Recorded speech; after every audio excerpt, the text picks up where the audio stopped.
India-Maldives diplomatic standoff seems to be turning a bit soury these days. We saw in the last few days how the High Commissioner of Maldives was summoned in India after those discharging and derogatory comments against Prime Minister Modi by some of the ministers in President Muizzu's government.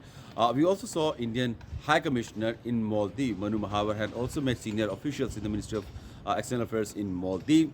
And since then, the two sides have been trying to negotiate how the cooperation and collaboration, which were going smooth until few weeks ago when the President Soli was in power, can still be continued in the changing circumstances. Now, what has changed? The change is that President Muizzu happens to be come to power on a plan which was totally anti-India based. His entire political campaign was based on anti-India rhetorics and out-India campaign. In fact, he himself can be seen wearing those out-India campaign T-shirts during one of his political activity. Uh, Now, the entire Twitter saga that we have seen in the last few days, totally bursting into where Indian celebrities and Indian influencers try to cancel on Maldives because Maldivian government or Maldivian politics is now becoming anti-India rhetoric based. So why should Indian tourists go and visit there? Now, the latest meeting that has happened between the two sides did discuss about all the pending issue. This high-level core committee meeting was instituted between India and Maldives, while Prime Minister Modi and President Muizzu held a bilateral discussion during on the sidelines of COP meeting in Dubai, and they had decided that this core committee will look into all the pending issues and concerns of each other. The first meeting was held in Male, where senior officials from Ministry of External Affairs from India did travel to Male, and they met their colleagues there, and they discussed all the pending issues of bilateral relationship, the cooperation and collaboration, how can they be.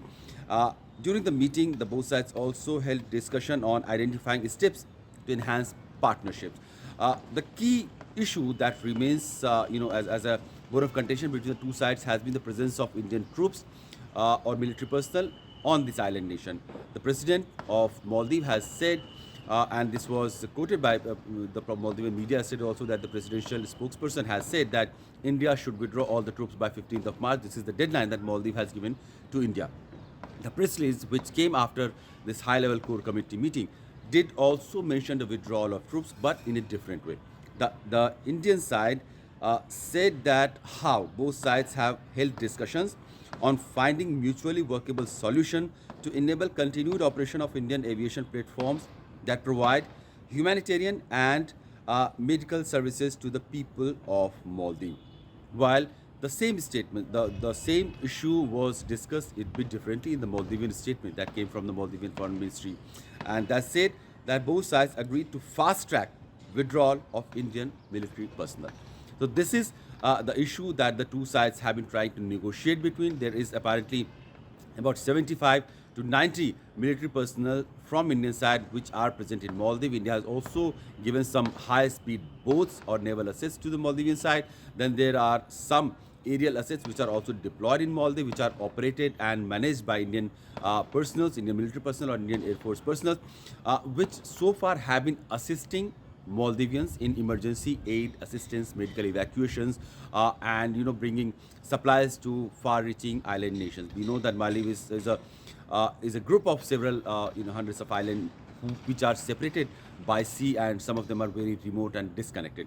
Now, what is the context of why President Muizzu is becoming so emboldened and so anti-India? It's just finished 5-day official state visit to China, where we saw a grand welcome was accorded to him. He was given 21-gun salute. The national anthems of China and Maldives was played there. There was official dinners, meetings.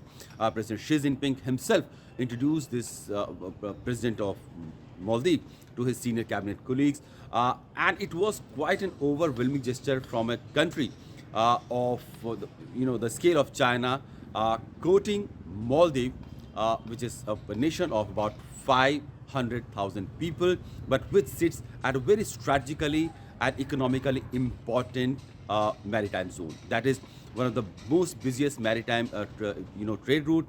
That is also in the backyard of India, and if China happens to contain Indian operation in the entire Indian Ocean region, then Maldives can provide Chinese side a very smooth, a very formidable position from where the assets of Chinese side can operate.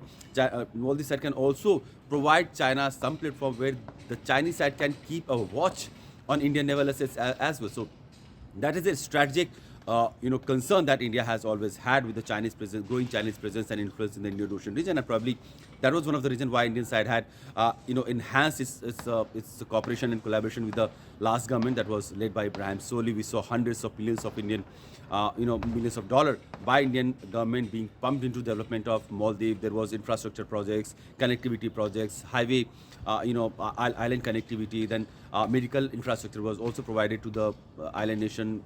Stadiums were made, parliamentary buildings were made. A lot of infrastructure, people-to-people engagement got enhanced. Several hundred scholarships were provided to the students and scholars from Maldives. They would come and study in India. That was all to create a government-to-government and people-to-people bond to ensure a smooth sailing of India-Maldives bilateral relationship for the years to come. But with the change of guard in Maldives, that seems to have been hampered hugely. A huge blow to the bilateral relationship has been because of the political rhetoric on which Maldivian president has been voted and elected, and he's trying to do everything possible to ensure that all the promises that he has done in order to ensure out India campaign, in order to ensure anti-India sentiments in Maldives would continue, would remain like that, and with the kind of support and assurances that he has got from the Chinese government and Chinese businessmen who have shown keen interest to develop Maldives infrastructure, housing projects, connectivity, education, media, blue economy, digital economy.